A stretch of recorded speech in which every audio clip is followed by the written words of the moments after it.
Yeni bir soru ki Müslüman doğulduğumuz ta sorak koyupdur. O da zımmoğun ölmekliğin fadilati. Fadilati var mı? Fadilati var. Kim için var? İmanlı geçen adam için var. Bir adam ki bir namaz geçiptir, bir zekat geçiptir, bir üşürü geçiptir. Şoňa meles günahany kebireni ettir. Mescit bolsa mescidine barmaptır. Şoňa meles warahim. Ya ayallygyň hakyny mirasy iptir. Şo torasyny adam hundy etmäni kulle narda gittir adam tani.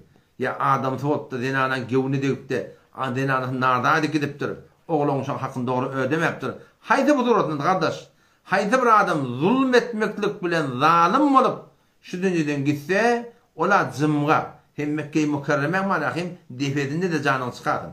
Hem Medine-i Münevvere canın çıkartın Müslüman doğru. Bu zatlardan peyda yok. Mevlerin ki imanlı gitti. Oysa imanlı gitmekten alada olmalı. Hudaý Taala'nın yanına zalim bolmaktan çıkmalı. Şeriatne ola bolmalı.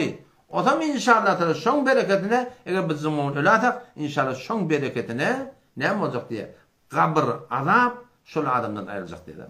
Kabr azap şol adamdan ayrılacak diye. Şeýle bir fazilet, şeýle bir adama var.